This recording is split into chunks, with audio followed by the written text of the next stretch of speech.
What's up, everyone? Welcome to Around the ACL. Shell Thompson here with Trey Ryder and Jake Brannon. Thanks for holding it down for me last week. I did listen on the plane, and you guys did great as always. I was in New York City, and my first time in the big city, and being from Los Angeles, I thought that I would hate it because I hated living in Los Angeles for 20 years. Completely different. Absolutely loved it. I even told Nick, I think we should move there for like a year just for fun. He's like, we are never living there. I just thought it was so cool. It's so different from anything else. But my favorite thing about New York, besides the good food and the shows and all that stuff, is you get to just see everybody outside living, right? I live in a rural area. So the only people who are outside living are transients, homeless people. That's all you see walking the streets. So to be in an area where everyone's just out living their life, doing their thing, walking to and fro, laying in the park, taking the subway. I'm like, look, everyone's just out living their lives. I thought it was the coolest thing ever. I'm so in. I was going to say, when you said you were going to New York City for the first time, I was like, I think Michelle's really going to like this. You did? Okay. So I don't think Yeah. everybody assumed that. That was totally it. Yeah, it's very I would say like the one thing I do like about New York is it is very like walkable and like everything is just like you can go different places and it's like you're kind of in a bubble, right? And when you're in that bubble, it's easy to go, anywhere that you want to go and it's just a couple streets up and down. I mean, I always thought like it always blew my mind how I want to be careful how I phrase this, like how actually small New York City is. Like Manhattan is not this massive like major, I mean it is a major city, but like footprint wise it's not massive. You compare like New York City to like Paris is like 10 times the size of New York City. It's insane. So yeah, I think it's cool just to be all kind of in that bubble. That's kind of the difference. In LA, it is congested Not and that. trafficy too, but it's so spread out. So Yep. everybody's living in their homes and in their cars. Whereas in New York, it's so condensed that everyone's just out. And I just thought it was really cool. But the Yeah. coolest thing ever was when I got upgraded to Delta One. Have you guys ever experienced Delta One? Of course not. No. Oh my, I didn't pay for it. Okay, so I thought it was just you get a lay down seat. That's all I wanted because it's from JFK to LA. And I was like, I just want a seat that lays down fully so I can be comfortable. I thought that's all that it was. We get into the airport and I see this big Delta One thing. And I'm like, oh, what's that? Like literally right when you walk in. That's our private TSA and baggage claim. Like we don't go to the airport. We go to this private area. And we walk through TSA, there's nobody there. It's just Nick and I. And we're just like, this is crazy. Once you get through TSA in 2 seconds, you walk straight into the Delta One lounge. It was 37,000 square feet. You can get massages, facials. There was, of course, all the food, 3-course meals. It wasn't like Delta Sky Lounge where you walk up and like get your own food. No. There's servers everywhere. Oh, would you like some fresh made salmon? Would you like some kale? Would you like our bakery? I mean, this was the craziest thing I've ever experienced. And the worst part was that my friends were meeting us at Delta Sky Lounge, and I'm like, yeah, we're not coming. We're not doing that. Like, we're here now. Oh, Yeah, we got no. in the massage chairs. It puts you in this little room and they close the curtain and it leans back and massages from head to toe. I mean, move in. It sounds incredible. Yeah. I mean, yeah, you poor thing. You sound like a terrible experience. Wow. Oh my God. I just don't know if I could travel any other way now. I'm ruined forever. All right. Well, if you can't travel Delta One, at least travel to the next signature. That's going to be in Richmond, Virginia, and really excited for this is our last one of the season. Before we get into Worlds, I will not be there, but Jake and Wally and Allison will be there to hang out with you guys, and of course Trey. But we've got brackets to get into. Did you guys get a chance to kind of peek at these, or are we going in there just fresh? No, I had a decent chance to look at some brackets, so I'm ready to rock and roll. All right. Well, then why don't we start it off with you? Oh, hold on a second. My screen is way too small. You guys aren't going to be able to see that. Okay, there we go. All right. So we're going to start off with doubles. We're going to get into bracket A, and we'll start it off with you, Jake. This is let's do it. Bracket A. Oh shoot, we're starting on double side. Sorry, I got confused myself. All right, bracket A. So Doubles been super top heavy all season. We've talked about that, right? Tony and Mark, Jamie and Jake, and then you kind of got JBJ Logan. We got Sammy and Gavin up there too as the 4 front runners. Jamie Graham and Tony Smith and Mark Richards. I mean, let's look at this side. They got a pretty easy cakewalk on their side of the bracket, right? We're looking through. I don't see them having a problem with either Jordan Kamba, Easy, Justin Rule, Tanner Halbert, or Juice and Daryl Saylor. Let's push them through that one. Coming down here to this bottom side, I don't see them having any problem with Austin Kipple, Logan Dupler, Cody Henderson, Ethan Walker, or any of the other playing games on that side as well, right? Do you guys disagree with me there before I continue? Pretty basic and easy side of this bracket. Am I wrong? It's round limited. I'll throw a small hey, Henderson and Walker are the tight in a round limited game. They can, look, if Ethan Walker is just cooking on his end and Cody Henderson's just yapping on his end in Tony Smith's ear for just 12 rounds, maybe. Okay. I'll give you the benefit of the doubt there. But besides that, not a lot I'm looking at on this left side of the bracket. Could I be proved wrong by a Justin Rule and a Tanner Halbert who have nothing to lose, right, and can come out hot and make their first 40 in a row? Probably, but probably not, but you never know. Austin Kipple, Logan Dupler, if we want to get statistical, last time we had a round limited event, they won their pro doubles bracket. Are they going to do it again? I highly doubt it, but I just got to talk about it for the fact that they won their bracket the last signature event we had. So you got to keep that in the back of your head as well. Besides that, not a lot I'm looking at on this left side. If we go over to this right side, though, it gets a little bit more interesting. You got Brett and Matt Guy, who I feel like we talk about every single week on Around the ACL about how close they are to getting in, how much we all want them to see them get over that hump. Could this be the event that they get it done? I think there's a legitimate chance. I really like their quadrant. I don't see Mike Hoffman and Alessin Allen getting past them, or a Ryan Windsor, Nico Morales, though we do got to talk about, hey, that Ryan Windsor retirement tour. I don't know. A lot of players, when they announce that retirement tour, they go off. Ray Lewis won a Super Bowl. David Ortiz had one of his best offensive seasons ever after he announced his retirement. Ryan Windsor could win a national or a signature after he announces his retirement tour. Will it happen this signature? Probably not. No, let's be real here. Probably not. But you never know what happens. The further we go down the list here, Austin Wasco, Quinn Reeves finally had a good performance at signature number 5 in Utica, New York. Can they keep the ball rolling this weekend in Richmond, Virginia? Round limited? Probably not. Probably not. If we're looking through here, I will say I do like their quadrant. I like them winning this quadrant and getting out to facing Brett and Matt Guy. But when we're talking 12-round limit, it's hard for me to go against the guys in this one. So I think this one's going to go pretty chalk in bracket A. All right, Trey, last-minute thoughts before we move on to B? Yeah, Smith and Richards. Yeah, I just – look, Matt and Brett Guy, they'll get there. But actually, you know what? Here, let's try this. Matt Guy and Brett Guy stink. All right? So we'll try that, see if that works. See if that works better? They stink. All right, going over to bracket B here. Graham and Trzynski, I think this is their, this is obviously their bracket here. Now, what I would say is they definitely have more of an obstacle than what I see out of Smith and Richards, okay? And we could see that in game 1. Foreman and Costanza. Really, I think Kobe Costanza is having a sneaky, fantastic middle part of the signature season. If he can close out well, could provide a little bit of an obstacle. Then you get into Ryan Smith and Ryan Wiedenfeld. How many times have we seen Ryan Smith have success in round limited formats? And you add on top of that, Ryan Wiedenfeld was one of the best players in the building in Utica when it came to doubles. So in this instance, I would not surprise me if Sid Smith and Wiedenfeld can provide something to jump through there. Now, jumping over into the bottom left-hand section, your top seed is Jeremiah Hector and Zach Akins. They've earned that, right?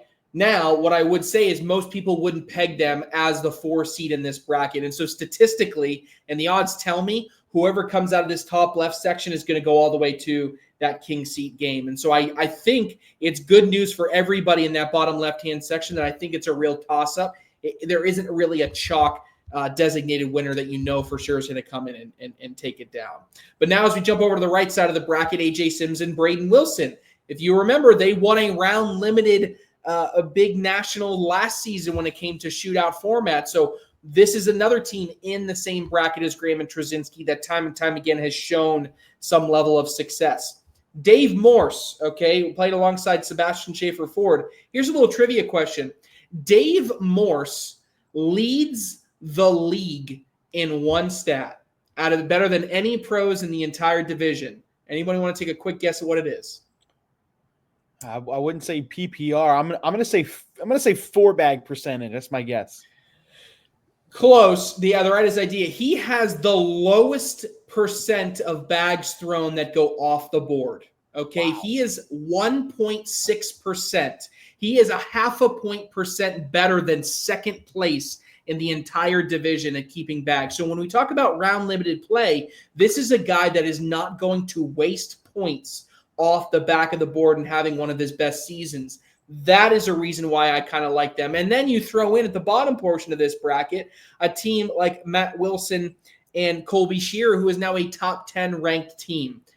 I think bracket A is chalk as chalk and gets. Maybe we're trying to convince ourselves with a Henderson Walker or a Matt and Brett guy. But in round limited play, I don't like guy and guy. But for bracket C, I at least think there are some obstacles for Graham and Trzynski.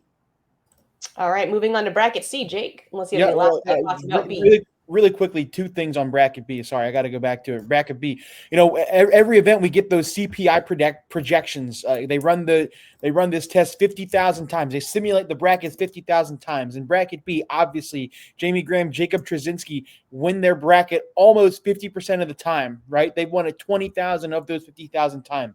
The team who finished in second place, winning the second most amount of times, Sebastian Schaefer-Ford and David Morse. Not at all what I predicted, but hey, look out for that team. All right, we'll go into bracket C now. JBJ Logan Chamberlain, 1 seed in the bracket, coming off a huge pro doubles win in Utica, New York. And I'm telling you, they don't have an easy path. I mean, immediately out of the gate, young Trin Colin Powers is a sleeper team. Colin Powers has had a very surprising and very good single season. So if he can put 12 great rounds together with young Trin, I mean, they could very easily take down Justin Burton Jr. and Logan Chamberlain. Fisher Hamilton, Landon Crabtree have had a very lackluster season on the other end. They're the 8th seed in that C bracket, but I just feel like I expected more out of these two. I don't know why. I expect them to be a 5 or a 4 seed in their bracket, but they have not performed well at all. If we go down to this bottom left side of the bracket, I mean, there are a couple of good teams in here. You got Alan Rawls and Chris Kingsbury at that 5 seed. Frank Verona, Riker Wells have had a pretty decent season so far, including a lot of success in that round limited format as well. And I'll talk about Riker Wells more when we get to singles. So, you know, while it's not the easiest path for JB and J Logan, I'm not saying it's not going to be, you know, hard either, but I want you to look at that 20 seed. We talked about a surprising 20 seed last event when Eric Davis teamed up with Tony Forbes. Well, how about another one here at the 20 seed? We got Ethan Farias, Emax, teaming up with Richard Nyberg. Nyberg had a fantastic singles run, making it all the way to the bracket final, making it to the king seat of his bracket final in singles in Utica, and now teaming up with one of the best juniors in the entire state of California on the entire West Coast. They are my bracket buster pick for bracket C. Look out for Nyberg and Farias on that left side. If we go over to this right side, the right side's tough. I mean, some of these teams, you got Jeremiah Ellis and Devin Harbaugh, who are finally starting to click, finally at a good point where they are. We got Jacob Gore and Jackson Gore, who, you know, haven't done great on the pro double side, but they broke out of their shell. They made the broadcast for junior doubles in Utica, so maybe that is something that will propel them towards another strong finish together. Scroll it down. You got the 3 seed, Derek Holland and Alex Rawls. Pretty lackluster season for them. They have not won a bracket yet. Maybe they're saving their best performance for last before the World Championships. Look out for Derek Holland and Alex Rawls. And then you got Adam Hisner and Trey Birchfield, the reigning world champions. We talk about them every single event because they continue to underperform, and they have done it all season long. What a better way to prepare yourself for the World Championships and to try to defend your World Championship title than a strong, good run in the final signature for the season. I like Adam Hisser and Trey Birchfield to make a deep run. I'm not saying they're going to win it, but something's got to give. They got to get going before Worlds. Trey, anything on bracket C? Bracket C is absolutely a gauntlet. It is brutal. We didn't even talk about two tidbits for you. One, the college doubles national champions of Luke Bryan and Josh Quinn are in this bracket.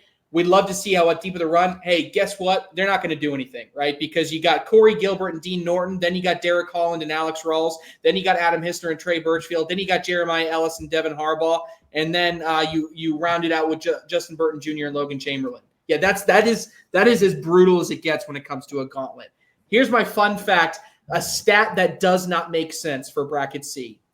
Your DPR leader for the entire league, okay? And I'm going to say you have to play a minimum of 250 rounds, okay? So that's not nothing, right? 250 rounds in doubles is a lot. But this year in doubles, the season leader in DPR is in this bracket. And I would give you 55 guesses in order to guess who it is, and you would not get it. Anybody want to take a wild guess out of the blue knowing that? I mean, just because of the absurdity that you make it seem like it is, I'm gonna go. I don't know. Give me Riker Wells. Nish, you want to take a guess? Yeah, give me Chris Roybal. It is Chris Wagner. Oh, I was close. Playing alongside That doesn't make any sense whatsoever. Chris Wagner, a 0.71 DPR over 274 rounds, is your league leader in DPR just in doubles. That makes 0 sense, everybody. 0 cents. Hey, way to get Chris Wagner on Around the ACL. Yeah. There you go. There's your moment. Backhanded compliment, though. It makes 0 sense that he's up there, but hey, shout out Chris Wagner. You did it, but we don't know why. He earned it. Like, it just doesn't make any sense. It could not make sense and be a compliment at the same time. Yeah, it can. All right, jumping over into bracket D here, Sammy Soto and Gavin Cano. Now, these two in particular, sometimes they can be a little head casey, a little bit, and so sometimes when it's round limited format, it worries me a little bit. And then you throw into the fact that right there in the top left section, maybe game one, you're going to have to play Hayden Gonzalez and Gabriel Clausen. Yeah, don't like that very much. Okay, so that's obviously providing some level of obstruction there. Then you throw in on the bottom left-hand section of this bracket, our round limited king in Eric Davis has paired up with Spencer Fabianar. Now, granted, they're going to have to go through Jimmy Humans and Ian Cripps, and maybe even Jay Rubin and Ryan Trader. This is another bracket that I really don't feel like is a cakewalk for the one seed on this entire left-hand section. You're going to find top team after top team. Now, the good news is for Soto and Cano, if they do make it out of the top left section, they only have to play one of those teams in the bottom left section. I would really be excited for Jay Rubin and Ryan Trader, but because Jay Rubin had to take that event off for some medical reasons and is coming back, I just don't know what we're going to get out of him yet. He'll be good by Worlds, and I'm confident in that, but it's just a wild card for me when we look at Jay Rubin. Is he going to be fully back 100%?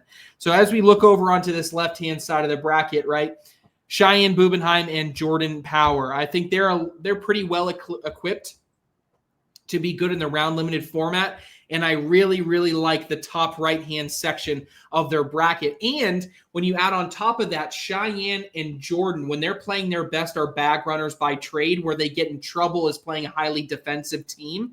I don't see anybody on this entire bracket that is going to be an elite defensive team. So from this section, I actually like the 2-seed placement better than the 1-seed placement for this particular D bracket. I think Cheyenne Bubenheim and Jordan Power have a pretty solid walk until that King Seat game. I have no idea who they play until then, but as we like to say, you never know what you're going to get when it comes to round limited format. Absolutely. Evens out the playing field a little bit. Jake, thoughts on D before we move on?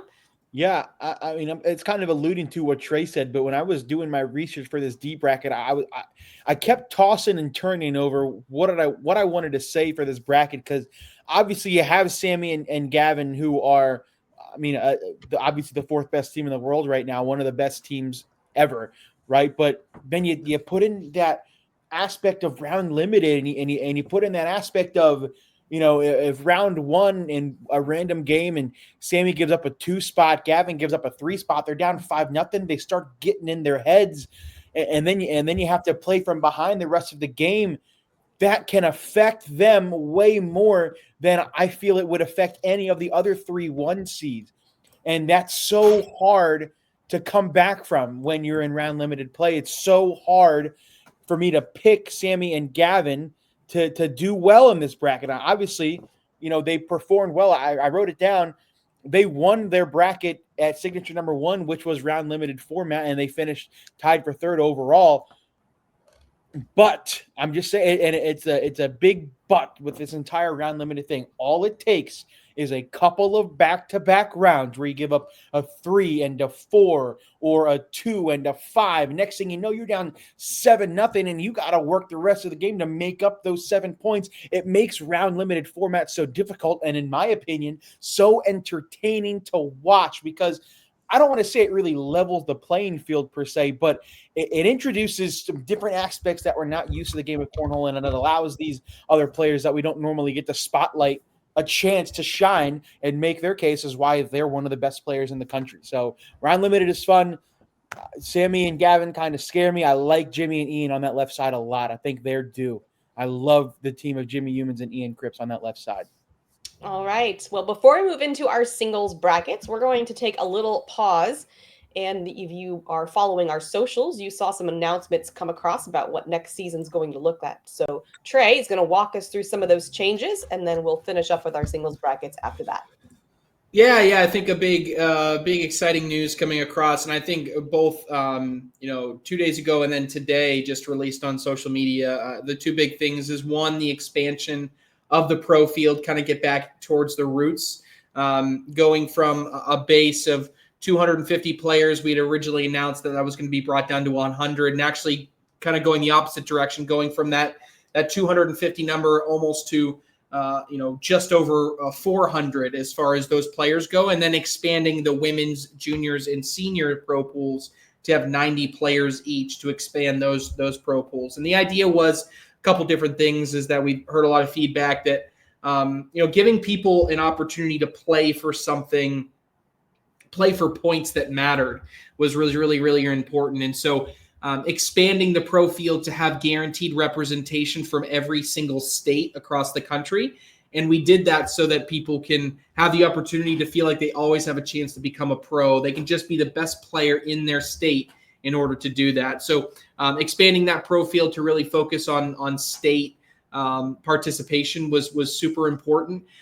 Reducing the number of pro events that would reduce the total travel burden for pro players was important to us as well.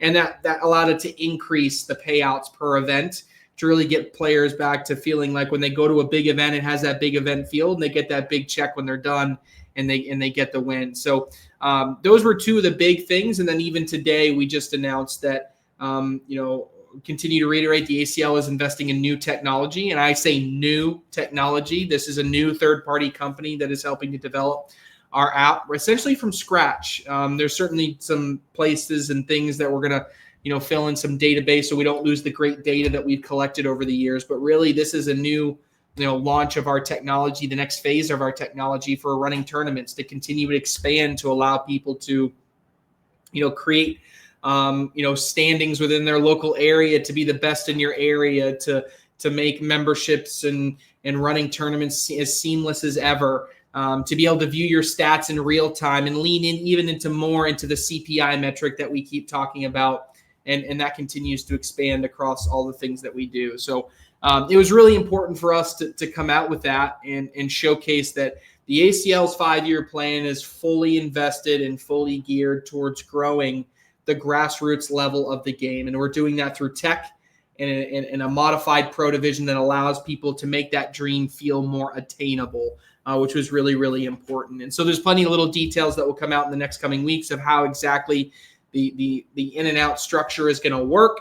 And I encourage all of you to read up on those pieces, and then also continuing to expand on what we're doing to incentivize the amateur player to get playing. Really excited about the open standings coming back and how we're going to be doing and rewarding the top amateur players in those standings is going to be really, really fun and exciting. Excited to see when that fully gets released and announced to the general public. But I think the messaging from the ACL is that we are committed to creating the best amateur playing experience possible, to continuing to grow the pro field and allow it to continue to get better and more rewarding.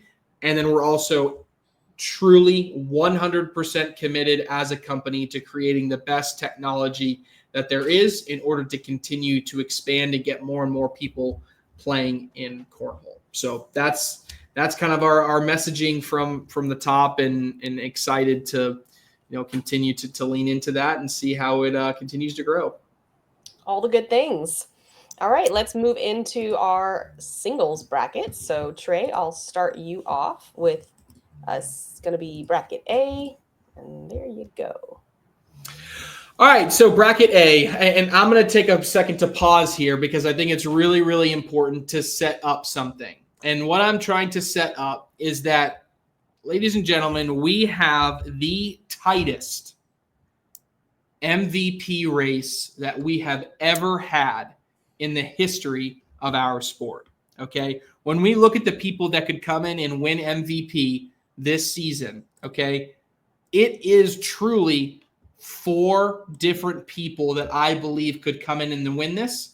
And those 4 people are all the 1 seeds in each one of their brackets. And so in my mind, this becomes a race to see who can win it. Now, I would say, I want to set this up to say, I do think there is a gap between 3 and 4. Okay, I think the only way that Jay Rubin is able to win MVP this year, he would have to win this entire event. Okay, the other 3 candidates, I don't necessarily believe that they have to win the entire event in order to get MVP, but they have to have a really good showing. The reason I wanted to set this up is because I wanted people to start thinking about what they're going to consider when they look at an MVP candidate for this season. And I actually pulled the resumes of all the top 3 players that I think have the best chance. Jamie Graham, Tony Smith, and Mark Richards are separated by 4 points in standings, okay? Mark Richards, number 3 in singles, number 1 in doubles. He's got 8 titles this season, 1 signature singles, 2 signature doubles, 3 open doubles, 2 open singles. He's got a 10.33 PPR, a .40 DPR, and a 50% four-bagger percentage in singles. Tony Smith is a 2 in singles ranking, but a 1 in doubles ranking as well with Mark Richards. He's got 7 total titles in the 24-25 season. He doesn't have any signature singles. He's got 4 open doubles, 2 signature doubles, 1 open singles, a 9.86 PPR, a 0.36 DPR, and a 39.7% four-bagger percentage. And finally, we have Jamie Graham. He's number 1 in singles, number 2 in doubles. He's got 3 titles across the season, 1 signature singles, 1 signature doubles, and 1 open doubles, a 10.18 PPR, a 5.2 DPR, and a 46% four-bagger percentage. Those are about as good a resumes as you could possibly have going into this part of the season, and this is truly anyone's game. So who wins MVP is going to rest in Richmond, Virginia, and the performance of all 3, possibly 4 of those players. So, sorry, Michelle, I had to divert us for a second, but I needed to lay that stage out here because there's added pressure now to each one of these different people. And so when I first look at this, I look at Jamie Graham and where he is positioned. I truly think that Jamie Graham is in a very good position in his bracket. Now, as I look through this, the top left of his section, I'm not too worried about anything in there. I am a little bit worried about Colin Hodette, as Colin sits there kind of in the middle part of that bracket. Colin Hodette having a really successful season. We just saw the big run that he had, and he came up just short of winning his entire bracket and losing. He lost to Jamie Graham, right? So he's thinking in his head, is there an opportunity where I can kind of get some revenge there? So Colin Hodette, maybe someone that I'm looking at in the bottom left-hand section. Could Colby Shearer, he's won a bracket already this season. Devin Harbaugh, can he get across the finish line? I can't even forget about Bryce Forbes as a player that I'm really, really worried about. But I say all that to say, to me, this left side of the bracket is primed for Jamie Graham to showcase what he does best. And that's make it all the way. Round limit when it comes to Jamie Graham does not scare me. I think he plays at a really, really good level regardless of the format. Now, on the right side of the bracket, I think this one is much more up in the air. The good news for Jamie Graham is that he only has to play one of these, assuming he makes it to the king seat. But this is smattered with a bunch of players that you think maybe could win this whole thing. Trey Birchfield, world champ. Does anybody I couldn't believe that Trey Birchfield's ranked 7th. That is the sneakiest 7th ranking I have ever seen. He's not been on anything, but he's come up short so many times right there at the end. He's having still a successful season. Ryan Smith, known for being a round limited player that can do really well. Chris Roybal, just on his bracket. That guy has been throwing some of the best he's ever thrown recently. Zach Aiken, we're talking about a lead rookie of the year candidate alongside Austin Wasco, someone that can run bags like the best of them and had a really strong finish in round limited events before. Even a Steven Bernasset thrown in there. Oh, and then by the way, we have the best round limited player of all time in Eric Davis in the bottom right-hand section. This right-hand side of the bracket is really, really brutal, has a lot of people that are going to beat each other up, and I think that actually plays for good news for Jamie Graham. So as we look through all 4 of these brackets, my meter is going to be who got to feel confident. And right now, I think Jamie Graham's got to feel confident that he's got a real fighting chance to make it to that Final Four and have a chance to fight for that MVP trophy. Jake, any last-minute thoughts on A before we move on to B? Yeah, I'll be honest. I just finished writing my preview for pro singles before we got on here, and I think I disagree a little bit with Trey here. I think that this is a really tough test for Jamie Graham, and I'm looking through this bracket. I mean, and I wrote it out. I mean, my initial reactions, I mean, this may be one of the toughest paths that he's had all season long when we look at it. Obviously, his second game, like Trey mentioned, will be against either Ian Cripps or Hunter Thorson, two players who are hungry for one strong finish heading into the World Championships.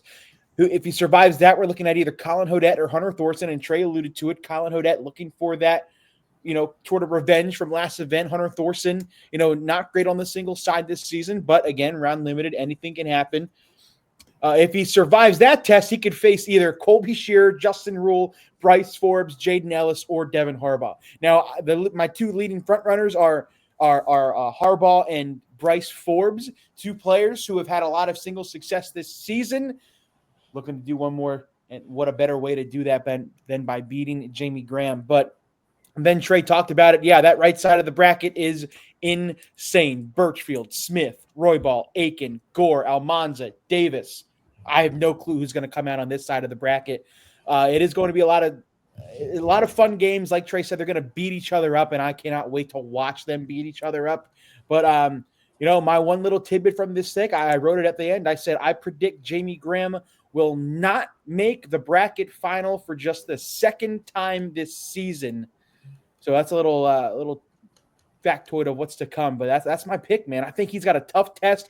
Round limited kind of evens it out. I don't think Jamie Graham will make the bracket final. But moving to bracket B, and I just got done talking about how tough I think Jamie Graham's path is. I almost think Tony Smith's path is even harder. Smith should win his quadrant pretty easily because he got Emax, Frank Verona. I mean, Emax another one of those elite players. He could pose a threat to Tony, but I think Tony can make it out of there. If he makes it out of that, I mean, I think it's all uphill climbing. We look at it, his third game, it'll most likely be against either David Morse or AJ Sims, who have both had very, very good single seasons, especially David Morse. I don't think either of us three thought that he would have the campaign that he's having so far, and he's done nothing but exceed. So big props to David Morse. I mean, the bottom two quadrants, if you look at them, are even worse because you got Derek Holland, Braden Wilson, Tanner Halbert, Hayden Gonzalez, and then that person on the very bottom left side, Mr. Jackson Gore, who, let's remind everybody, won this event last time in Henrico, Virginia, round limited format. He defeated Jamie Graham. He defeated Cash Shamus. He defeated everybody that was there and won his very first pro singles title. So got to give Jackson Gore some credit there. I think he's going to have a big run in his final pro singles bracket before the World Championships. We move over to that right side. I mean, and the right side may be even worse than the left side. Look at this. You got players like Gavin Cano. You got Cheyenne Bubenheim up there. You have Jeremiah Ellis. You got Spencer Fabianar a little further down. That whole half a quadrant right there is nuts. Do I want to give it to Gavin Cano, who has kind of been okay on the single side? And when I say okay, I mean top 3, top 5 every event. I got to give him a little bit of an edge, but Jeremiah Ellis, round limited, you never know. He's going to have a lot of people on his side looking through there. Richard Nyberg, can he duplicate what he did in Utica, surprising everybody and making the king seat? Who knows? We move down to the bottom side of the bracket where you have Gabe Clausen, Ryan Windsor. Hey, retirement tour Ryan Windsor. I mentioned it earlier. You never know. You have Gage Landis, who won his bracket. Multiple people on this side alone who have won singles brackets this season. Gabe Clausen, last time we had a round limited signature, he smoked everybody and won the whole thing. I'll give him a little bit of an edge. Gage Landis looking to do what he did last event. He's got a hot hand. I'll give him a little bit of an edge too. I mean, when we think about it, I have Gabe Clausen versus Gavin Cano on this side of the bracket to go to the finals. And I'll be honest, I don't think Tony Smith makes the bracket final on this one either. 1 and 2 seeds, boom, pipe bomb here, don't make the bracket final. Wow. Well, I saw Trey shaking his head there on Cano. Yeah, I like Cano. I like Cano here. So I think Cano wins the whole bracket personally. I can't trust Tony Smith in round limited format. I can't do it. If there's too many, when you stack mental hurdles on top of one another, the more mental hurdles that you stack, the less I trust Tony Smith. The more I trust Jamie Graham, the more I trust Richard. Know that mentally, and that's why I like Jamie Graham in his bracket, is because I know he may not like something, but he's going to approach it and say, you know what, this is mine to take. And he's just going to have a different mentality than someone like a Tony Smith. And so I like Jamie in the first bracket, but I do agree with Jake in bracket B that I like Gavin Cano more. All right. As we go to C bracket, I just talked about how I liked Mark Richards and Jamie Graham. I can't wait to hear what Jake says about Mark Richards' bracket because he doesn't like the 1 seeds path for the first 2. I don't know how he cannot like the 1 seed path here for Mark Richards because I think it's a gift. Yes, he's going to have to play Jake's favorite player of all time in Mike Hoffman, but once he gets past that game, right, he's going to look. I love Steve Schrader, right?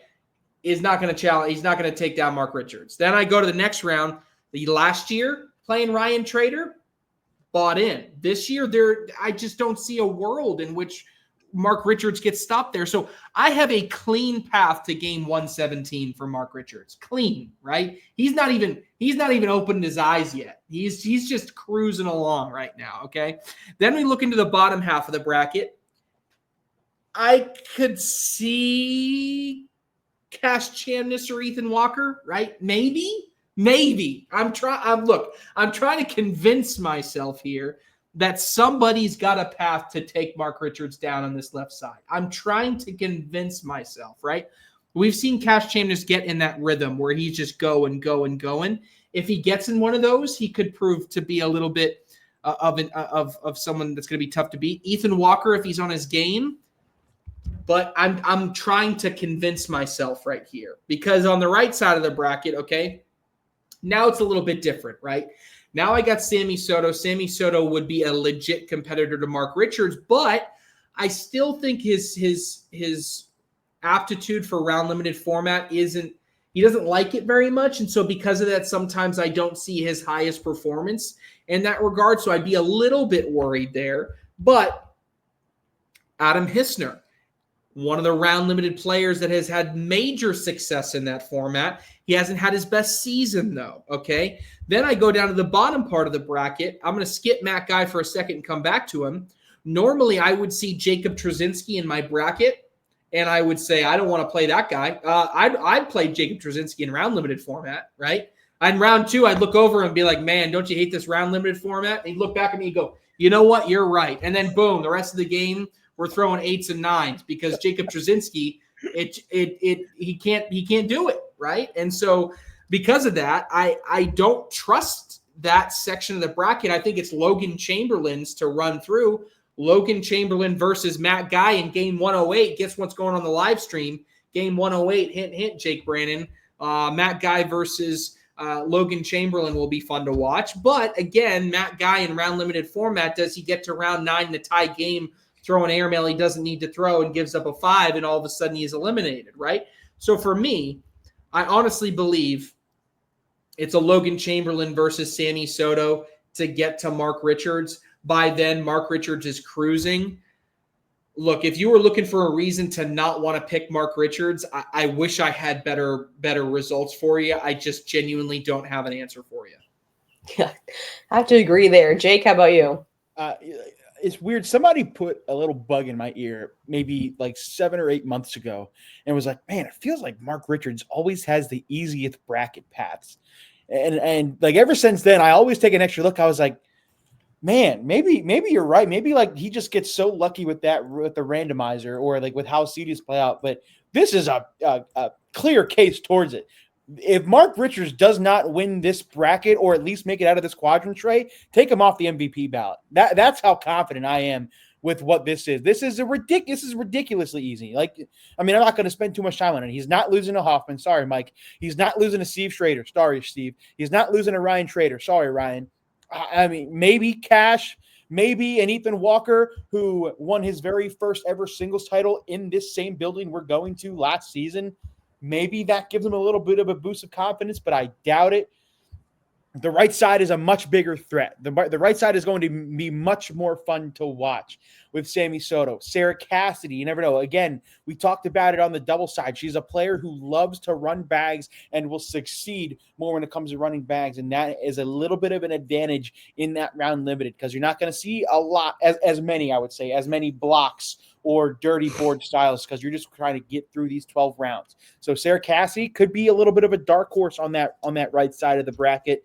But yeah, Adam Hissner and Levi Haddock all in that top half. But then we go to that bottom. Yeah, Matt Guy, Jacob Trzynski, Logan Chamberlain, the only 3 people I'm looking at.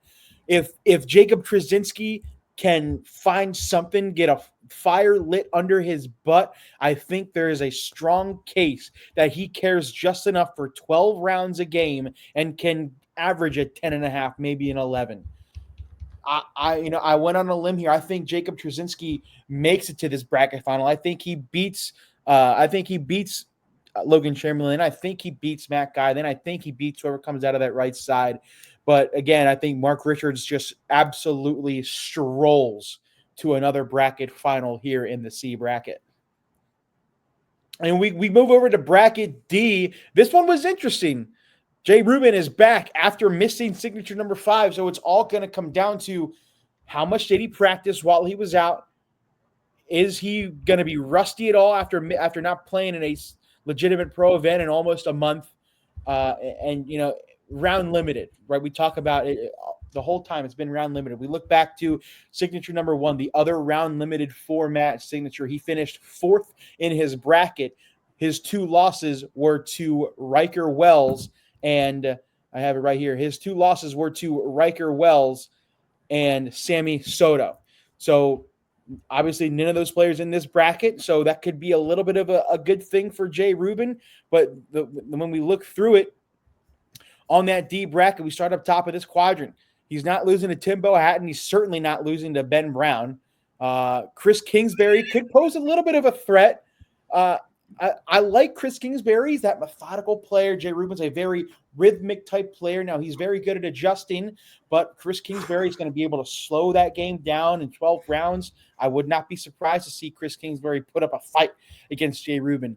We look down at this middle quadrant here. We got Jimmy Humans, that 9 seed, and then Mason Schrader, who made the king seed of his singles bracket last signature. So he has a hot hand right now as well.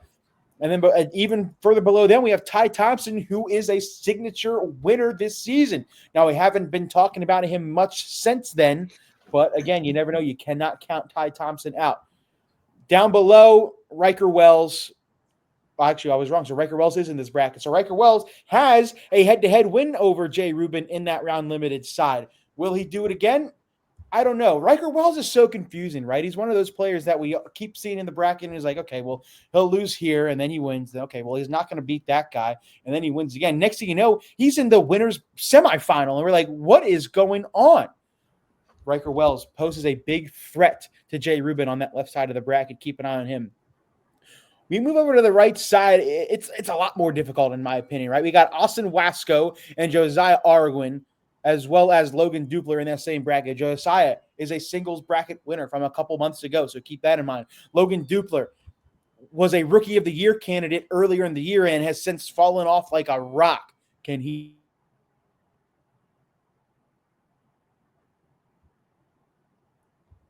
And he's gone. No, man. He fell off like a rock. What happened? Am I back? You're back. You're back. It was weird. You guys all went away for a second, but now I'm back. So anyway, I talked about Logan Dupler. Great. They're all in the same quadrant. We look down further.